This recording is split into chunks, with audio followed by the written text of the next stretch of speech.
Hello everyone, welcome back to our channel. This is Vaibhav Bansal. Today I am going to discuss the day 1 MCQ questions which were asked in my Telegram channel yesterday. हम लोगों ने कल से एक series शुरू करी है जिसमें हम 10 दिन आपसे 10 इंपॉर्टेंट एमसीक्यू क्वेश्चंस डिस्कस करने वाले हैं, पूछने वाले हैं एज अ क्विज। आप हमारे वो टेलीग्राम चैनल पर रात के 9 बजे वो क्विज आप दे सकते हैं, अटेंड कर सकते हैं। अगर किसी ने अभी तक हमारे टेलीग्राम चैनल ज्वाइन नहीं किया तो ये हमारे टेलीग्राम चैनल का नाम है। लिंक वगैरह आपको इस वीडियो के डिस्क्रिप्शन में आपको मिल जाएगी, तो आप वहां से ज्वाइन कर सकते हैं। और रात को 9 बजे शार्प हमारा रेगुलर 10 डेज एक क्विज शुरू होगा, उसमें 10 क्वेश्चंस पूछे जाएंगे। आप उन 10 क्वेश्चंस का क्या कर सकते हैं, जवाब दे सकते हैं। ठीक। अब बिना किसी टाइम को वेस्ट के मैं सिर्फ आपके साथ आज इस वीडियो में डे 1 के जो 10 क्वेश्चंस है उनका डिस्कशन करने आया हूं कि वो 10 क्वेश्चन में कौन से अच्छे पॉइंट्स थे और कौन से पॉइंट्स में कहाँ किसने गलतियां करी हैं और उसका प्रोबेबल और सही आंसर क्या होना चाहिए। तो बिना किसी देरी के लेट्स बिगिन। देखो, question number first. Plan your trip. A travel agency है जो सेल करती है holiday packages to mister Aryan of Ooty. Ooty, Switzerland and Singapore, तीन जगह की करती है, ठीक है ना। For which it is receiving on 3 March 2024 0.5 lakhs for Ooty, 3.4 lakhs for Switzerland and 5 lakhs for Singapore. अब देखो ये ओवरसीज, ये देखो एलआरएस वगैरह की बात कर रहा है और टीडीएस वगैरह की हमसे बात करके चलेगा कि इसमें टीडीएस वगैरह डिडक्ट होगा कि नहीं होगा। तो आपको पहले तो ये पता होना चाहिए कि हमारे जो टीडीएस टीसीएस की जो लाइबिलिटी आती है वो ओवरसीज पैकेज पर आती है, ओवरसीज टूर पैकेजेस पर आती है। तो जो ऊटी वाला टूर पैकेज है 0.5 लाख का, इस पर तो आने ही नहीं वाली। तो ये तो बेकार की इंफॉर्मेशन हो गई हमारे लिए, तो इसको तो इररेलेवेंट इंफॉर्मेशन है, इसको हटाओ। बची इंफॉर्मेशन क्या? 3.4 लाख स्विट्जरलैंड के लिए दिए हैं, 5 लाख किसके लिए है? सिंगापुर के लिए। और दिए कब है? 3 मार्च 2024 को। ठीक है, इतनी बात क्लियर हुई। आगे पढ़ते हैं। In addition mister Aryan has taken a loan of 50 lakh on 15 March 2024 from PNB for higher education of his daughter studying in the Trinity College US and remitted under LRS of RBI. Okay. The said sum through the same bank PNB which is also an authorized dealer। अब देखो ये किया कब है? 15 March 2024 को। 15 March 2024 को, ठीक है। ये डेट्स बड़ी इंपॉर्टेंट है। डेट्स जब तक आप नहीं याद रखोगे, क्योंकि टीडीएस टीसीएस में आपको डेट्स पर ही इंपॉर्टेंट होता है। टीसीएस में आप देखोगे ना तो 1 अक्टूबर 2023 को क्या हो रही है? रेट्स चेंज हो रही हैं। तो इसलिए हमारे को डेट्स बड़े देखनी जरूरी होता है। Apart from, Mr. Aryan has remitted on 1st March 2024 7.5 lakh as gift out of his personal saving to his close friend Karthik to assist higher education of his son studying in Columbia University in New York under the LRS of RBI through SBI. Okay, पहले इसने PNB का काम किया, SBI का काम किया। अब देखो पीएनबी का इसने 15 मार्च को किया था और एसबीआई का इसने कब किया है? 1 मार्च को किया है। यानी कि पहले पीएन एसबीआई वाला काम किया, तो यानी कि जो उसकी 7 लाख वाली लिमिट होती है एलआरएस में, वो तो इधर एग्जॉस्ट हो गई। ठीक है ना। उसके ऊपर जो पेमेंट किया है उस पर भी टैक्स लगेगा और इस पर भी टैक्स लगेगा। देखते हैं, 7.5 lakhs है ना, इसमें भी देखते हैं। देखो फिर आप, which is an authorized dealer. Aryan has given his PAN details to authorized dealer PNB and SBI but not given to the travel agency। Pan नहीं दिया ट्रेवल एजेंसी को, यानी कि ओवरसीज जब बुकिंग कर रहे हो आप, उसमें आपने पैन ही नहीं दिया। And he has furnished undertakings wherever required containing the details of the earlier remittances. यानी कि जो उसने जब वो पीएनबी में रेमिटेंस करने गया तो उसने पहले डिटेल्स दे दी कि एसबीआई से मैंने 7.5 लाख रुपीस का रेमिटेंस किया हुआ है। ठीक है ना। His tax required to be collected at source from Aryan by travel agency and authorized dealer PNB and SBI? If so, then how much? उसके बाद ये ऑप्शंस है। तो एक बात देखो, आपको याद है अगर पेन नहीं देता तो या तो 5% और ट्वाइस ऑफ 5% पर टीडीएस कटता है, या फिर 5%, अगर 20% आपका रेट है तो 20% के ट्वाइस चले जाता है, but subject to the limit of 20% only. आप 20% से ज्यादा टीसीएस नहीं कलेक्ट कर सकते। तो आओ सॉल्यूशन देखो। अगर ओवरसीज टूर प्रोग्राम है, अगर ओवरसीज वाला टूर प्रोग्राम है, तो जैसे मैंने कहा कि ऊटी वाले पर तो कोई टीसीएस आना ही नहीं है। बचा क्या? 8.4 लैक्स, 3.4 प्लस 5 लैक्स। ये देखो 3.4 इसके मैं एक मिनट कलर चेंज करूँ, 3.4 स्विट्जरलैंड के, 5 लाख किसके, सिंगापुर के, यानी कि टोटल 8.4 लाख तो ओवरसीज टूर प्रोग्राम के बारे में थे।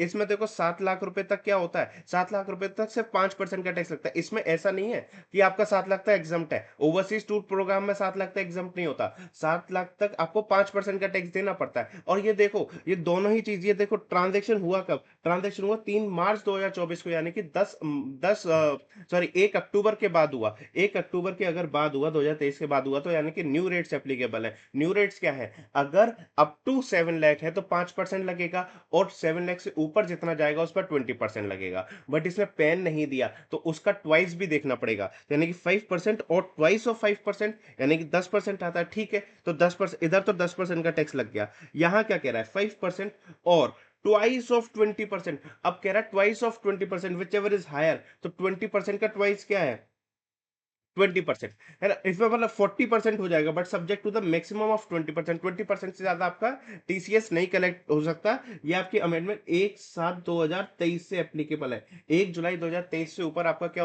हो जाएगा, 20% से ज्यादा आपका टीसीएस नहीं कलेक्ट हो सकता। तो यहाँ इसको 20% से टीसीएस कलेक्ट करना पड़ेगा। दूसरी चीज, उसने एलआरएस के लिए उसने एलआरएस पेमेंट्स किए थे। एलआरएस पेमेंट्स, कुछ पेमेंट उसने एजुकेशन के लिए किए थे और कुछ पेमेंट उसने अपने दोस्त को एज अ गिफ्ट दिए थे। ठीक है ना। अब देखो, सबसे पहले उसने एसबीआई में क्या किया, उसने गिफ्ट वाला ट्रांजैक्शन किया। तो 7.5 लाख में उसने सबसे पहले अपनी 7 लाख की लिमिट तो एग्जॉस्ट कर दी।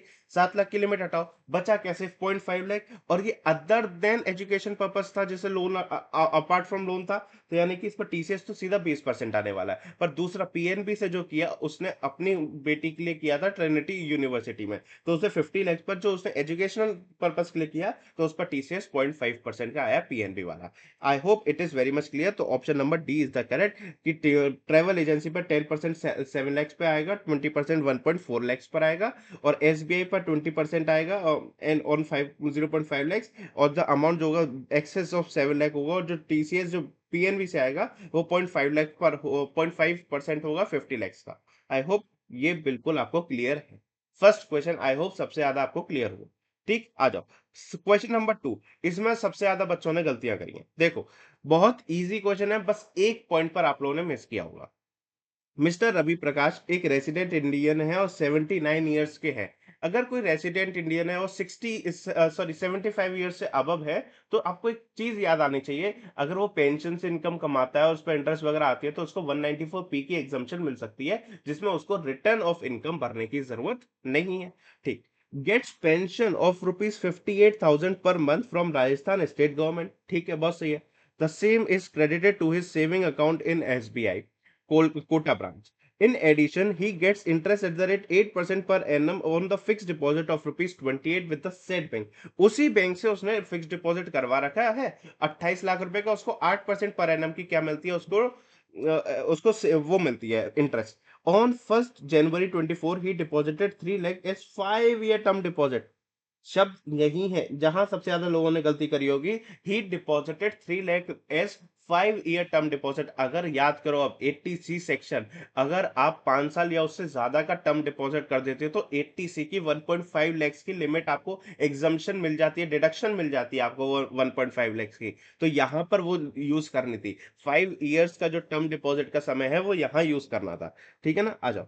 In the same account at the interest of 8.5%। ठीक है ना, जो 3 लाख रुपए था वो भी 8.5% से उसको वो भी इंटरेस्ट मिल रही है, और ये 28 लाख पर उसे 8% मिल रही है। Interest on saving bank account जो एसबीआई में क्रेडिट हुआ है वो 8600 है। अब ये पूछ रहे टैक्स लाइबिलिटी बताओ मिस्टर राकेश प्रकाश की for the year. Is the Rakesh Prakash required to file the return of income for the assessment year 24-25 is tax deducted at source has been fully deducted. अगर टैक्स डिडक्ट करना था वो फुल्ली बैंक ने ही deduct कर लिया, तो क्या करना पड़ेगा, देन कह रहा है शिफ्ट आउट कर लो 115 बीएससी, यानी कि जो आपकी ऑप्शनल टैक्स रेजिम थी, जो ओल्ड टैक्स रेजिम थी, आपको उस हिसाब से अब क्या करना पड़ेगा, अपना आंसर देना पड़ेगा। तो देखो, सबसे पहले हमने ये तो समझ लिया 194 पी लगेगा, यानी कि नॉन आपको रिटर्न बनने की रिक्वायरमेंट तो है नहीं। ये कह रहा है यहाँ रिटर्न बननी पड़ेगी, काट दो। ये कह रहा है यहाँ रिटर्न बननी पड़ेगी, ये भी काट दो। अब बचे सिर्फ दो ही option, option A and option C. अब बस यहां भी रिटर्न नहीं बननी, यहां भी रिटर्न नहीं बननी। अब इनमें से मुझे अगर टैक्स लायबिलिटी पता चल गई तो मेरा आंसर पता चल जाएगा। तो देखो, टैक्स लायबिलिटी निकालना बड़ा आसान है। इनकम फ्रॉम सैलरी देख लो, सैलरी से इनकम क्या है, 58,000 उसे पेंशन मिल रही थी 12 महीने की, उसमें से स्टैंडर्ड डिडक्शन दे दिया आपने, 646 बनी। अदर सोर्सेस से क्या क्या इंटरेस्ट थी, इंटरेस्ट ऑन एफडी मिल रही थी उसे 2,24,000 की, टर्म डिपॉजिट 3 लाख प्लस 8.5%, 3 महीने के लिए। 3 महीने के लिए क्यों लिया, क्योंकि देखो उसने करवाई कब थी, उसने करवाई कब थी, 1/1/2024, तो जनवरी फरवरी मार्च सिर्फ 3 महीने, और वो 28 लाख पर अगर आप 8% पूरे साल का निकालोगे तो यू विल गेट 2,24,000। ठीक है, इतनी बात क्लियर हुई।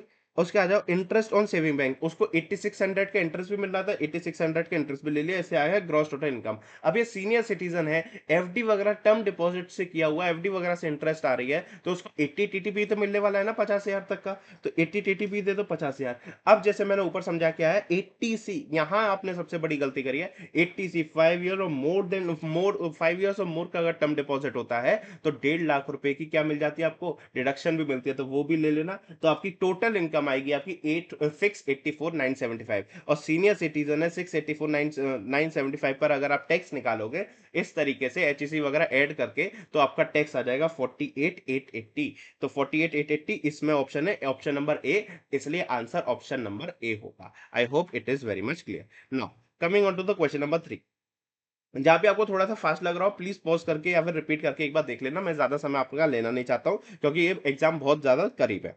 ठीक, तो मैं आपका कोई भी समय बर्बाद नहीं करना चाहता। आ जाओ, assessment of Chandra limited was completed under section 143(3) with an addition of rupees 15 lakhs under 40 AIA due to non furnishing of evidence of the TDS, यानी कि असेसमेंट वगैरह किसका चल रहा है, TDS TCS का असेसमेंट चल रहा है।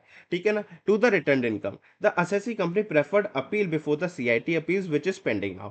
उसने उसके जो अब उसका असेसमेंट ऑर्डर पास हुआ 143(3) में, उसके अगेंस्ट उसे CIT अपील्स फाइल करती है जो अभी तक चल रही है, पेंडिंग है। On this fact choose the correct option below.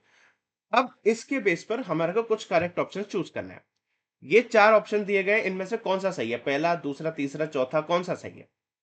देखो, based on the fresh information that there was escapement of income on account of being unexplained cash credit for the same assessment year, can the assessing officer initiate reassessment proceeding when the appeal is pending before the AIP?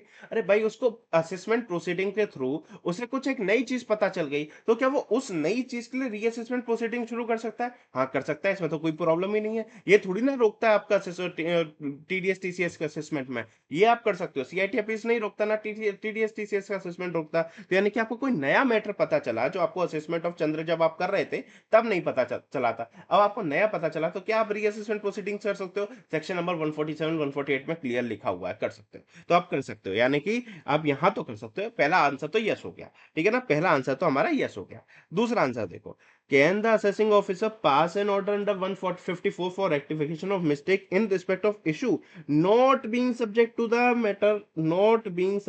matters of appeal? यानी कि क्या कह रहा है, देखो 154 पर principle of total partial merger लगता है। पार्शियल मर्जर क्या लगता है, यानी कि जितने मैटर्स अपील में गए हम सिर्फ उन्हीं पर अब कुछ नहीं कर सकते, पर जो मैटर्स अपील में हम लेकर नहीं गए, क्या उन पर आगे का काम हो सकता है? क्या असेसिंग ऑफिसर को जाके मैं बोल सकता हूं क्या इसकी रेक्टिफिकेशन कर दे? वो कर सकता है। 154 अलाउ करता है कि पार्शियल मर्जर है, पार्शियल मर्जर है, यानी कि आप क्या कर सकते हो, 154 के केस में आप बाकी चीजों के लिए जो अपील्स में मैटर नहीं गया उसके लिए आप क्या कर सकते हो, आप अपने असेसिंग ऑफिसर के पास जाके रेक्टिफिकेशन मांग सकते हो। तीसरी बात क्या कहता है, can the assessee company can seek revision under section 264। जैसे 264 का रिवीजन याद आया वैसे हमें याद आया तो प्रिंसिपल ऑफ टोटल मर्जर लगता है। यानी कि अगर एक मैटर भी मेरा अपील में चला गया, 10 मैटर में से एक भी मैटर अपील में चला गया, तो मैं बाकी के 9 मैटर भी नहीं ले जा सकता बेओ के पास। वो मैटर भी मेरे को अब लैप्स करने पड़ेंगे। एक मैटर लेकर गया अपील में, बाकी के सारे मैटर्स क्या हो गए, लैप्स हो गए। तो क्या in this seek revision under section 164 in respect of matter other than those preferred in appeal? Other than दोस्त, यानी कि वो भी यही पूछ रहा है, क्या हम एक मैटर लेकर गए तो क्या 9 मैटर बाद में ले जा सकते हैं क्या? नहीं, प्रिंसिपल ऑफ टोटल मर्जर लग रहा है, टोटल मर्जर लग रहा है तो मना करना पड़ेगा कि गलत स्टेटमेंट है, ये तो हो ही नहीं सकता। अदर देन दोस्त, क्या आप एक भी मैटर ले जाओ, कोई भी मैटर फिर आगे आप रिवीजन वगैरह में ले ही नहीं जा सकते हो, तो सिंपल सी बात है, हटाओ इसे, तो ये आंसर नो होगा। ठीक, फिर क्या कहता है, can the commissioner make a revision under section 263? 263 यानी कि वही पार्शियल मर्जर, बोथ, कह रहा है बोथ, बोथ शब्द इंपॉर्टेंट है। इन respect of matter covered in appeal and other matters, तो क्या कहता है, क्या matter covered in appeals and other matter, अगर देखो दोनों की बात कर रहा है, दोनों, क्या जो मैटर कवर्ड है अपील्स में वो ले जा सकते हो या फिर अदर मैटर्स ले जा सकते हो, तो हम कहेंगे देखो जो पार्शियल मर्जर का रूल के हिसाब से हम क्या कहेंगे, 263 में पार्शियल मर्जर है, यानी कि जो मैटर अपील में नहीं गए हैं उनको आप क्या ले जा सकते हो, आप ले जा सकते हो अपने असेसिंग ऑफिसर के पास, उसको सही करवा सकते हो, हाँ करवा सकते हो। पर जो ऑलरेडी कवर्ड इन अपील है, जो ऑलरेडी कवर्ड है, उनको कर सकते हो क्या, उनको ले जा सकते हो क्या, उनको नहीं ले जा पाओगे। तो इसलिए आंसर 4 का क्या हुआ, yes, but only respect of matter which are not covered in the appeal, क्योंकि 263 किसकी बात करता है, पार्शियल मर्जर की बात करता है। तो आपका ऑप्शन नंबर डी सही होगा। Yes yes no, yes but only in respect of the matters not in appeal. I hope ये 4 स्टेटमेंट से आपको इसका आंसर भी इजीली समझ आया होगा। इस पर मुझे बच्चों ने क्वेश्चन भी पूछे थे कि थर्ड वाले का क्यों, थर्ड वाले का नो क्यों हुआ है, तो नो इस वजह से हुआ है क्योंकि वो टोटल मर्जर है 264 का, तो अगर एक मैटर भी चला गया अपील में तो आप बाकी के कोई भी मैटर ले जा नहीं सकते। तो वो पूछ रहा है कि other than those preferred in appeal, भाई एक भी चला गया तो कोई नहीं ले जा सकते, तो इसलिए आंसर नो आया। ठीक है ना, आ जाओ क्वेश्चन नंबर 4 की बात करते हैं। बड़ा अच्छा क्वेश्चन है, इजी क्वेश्चन है पर मजेदार है। एक एग्रीकल्चरिस्ट है जिसने एग्रीमेंट टू सेल किया है 10 acres of the agriculture land situated in a remote village at a price of 1 lakh पर एकड़, 1 लाख पर एकड़ की बात कर रहा है टू मिस्टर बी। ठीक, अब बिल्डर, अब देखना एग्रीकल्चरिस्ट ने बिल्डर के साथ ट्रांजैक्शन किया, एक एग्रीकल्चरिस्ट ने बिल्डर के साथ ट्रांजैक्शन किया, ये बड़ी इंपॉर्टेंट बात है, याद रखना। For constructing a farm house, mister A ने रिसीव किया एडवांस 1 लाख रुपए का by way of a cross cheque, cross cheque, ये सबसे बड़ी इंपॉर्टेंट बात है, याद करो। 266 एसएस, 266 एसएस क्या कहता है, अगर 20,000 से ज्यादा का ट्रांजैक्शन किया गया हो other than by prescribe modes, prescribe modes आप जानते हैं, उसमें पता है क्रॉस चेक और बियर चेक्स नहीं आते, इसने ट्रांजैक्शन क्रॉस चेक से कर दिया। अगर क्रॉस चेक से कर दिया तो फिर पेनल्टी लग जाएगी 271 डी में, अगर पेनल्टी 271 डी में लगनी है तो कितने लगती है, कि जितने का वायलेशन हुआ उतने की लगती है। इसने एडवांस कितने का ले लिया, इसने 1 लाख रुपए का एडवांस ले लिया, तो 1 लाख रुपए की पेनल्टी तो लगने वाली है। बट सर इसमें तो एक है ना एग्जम्पशन भी तो है कि एग्रीकल्चरिस्ट है तो वो पेनल्टी नहीं लगती है, उसको तो छोड़ देते हैं। हाँ है एग्जम्पशन, पर तब है जब एग्रीकल्चरिस्ट एग्रीकल्चरिस्ट के साथ मिलकर ट्रांजैक्शन करे। यहां तो देखो एक एग्रीकल्चरिस्ट एक बिल्डर के साथ मिलकर ट्रांजैक्शन कर रहा है, तो क्या वो एग्जम्पशन लगेगी क्या, यहाँ वो एग्जम्पशन नहीं लगेगी। तो आपको देखना पड़ेगा क्या 271 डी की कोई पेनल्टी लगनी है, तो हाँ हम कहेंगे 1 लाख रुपए की 271 की आपको पेनल्टी लगनी है, 1 लाख रुपए की लगनी है, इक्वल टू द वायलेशन होगी वो पेनल्टी। तो आंसर आपका ये आ जाएगा, yes the penalty of 1 lakh rupees is leviable on mister A since mister B has income other than agricultural income. क्यों ये अदर देन एग्रीकल्चरल इनकम क्यों है, क्योंकि ये तो भाई साहब बिल्डर हैं, ये तो कौन है, बिल्डर है, एग्रीकल्चरिस्ट तो है ही नहीं, तो इसलिए इस पर भी पेनल्टी लग जाएगी। आई hope it is clear. Now question number 5 की बात करो, बड़ा अच्छा क्वेश्चन है और आपके ऊपर अमेंडमेंट भी पूछी गई है एनआर टैक्सेशन की। एम और एन कौन है, इंडियन कंपनीज हैं जो इंटरेस्ट पे करते हैं 2 लाख और 1 लाख रुपए की respectively outside India to mister P. Mister P एक नॉन रेसिडेंट है और वो इंटरेस्ट रिसीव कर रहा है 2 लाख और 1 लाख रुपए की फ्रॉम एन इंडियन कंपनी, किससे, रुपी डिनोमिनेटेड बॉन्ड से कर रहे हैं जो लिस्टेड है on the recognised stock exchange in located in the IFSC. ठीक है ना, आईएफएससी में लोकेटेड है। अब एक देखो, एक बॉन्ड इशू हुआ है मई 2023 में और एक बॉन्ड इशू हुआ है अगस्त 2023 में, तो याद करो अगर 30 जून 2023 तक कोई बॉन्ड इशू हो जाए ऐसे केस में तो उस पर हम 4% का 115 ए में क्या लेते थे, हम टैक्स लेते थे, उस पर 4% का सेस लिया करते थे। सेस तो एवरग्रीन है, वो तो आना ही आना है, हर जगह आएगा आपके साथ, सब जगह चिपक के चलेगा। तो देखो मई 23 के लिए ट्रांजेक्शन किया वो 30 जून से पहले पहले है, तो यानी कि 4% लग गया।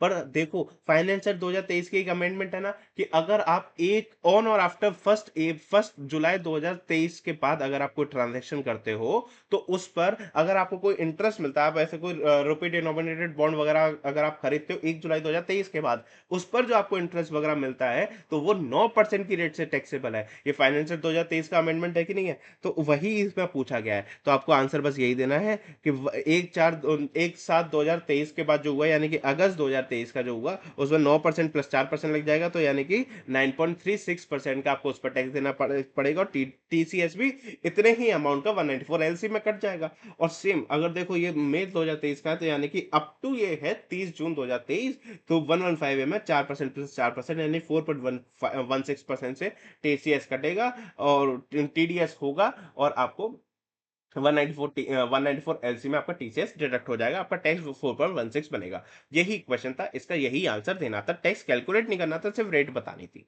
ठीक है ना, ये हो गया क्वेश्चन नंबर 6। अब देखो कुछ क्वेश्चन ऐसे आएंगे, क्वेश्चन नंबर 7 से दो तीन क्वेश्चन ऐसे आएंगे जो बिल्कुल थियोरेटिकल क्वेश्चंस है। अगर आपको कॉन्सेप्ट आता है तो वो कर लोगे, तो उस पर मैं डिस्कस करके आपका बिल्कुल समय नहीं बर्बाद करूंगा, क्योंकि वो सिर्फ थियोरेटिकल क्वेश्चन है, उनमें कुछ नहीं है।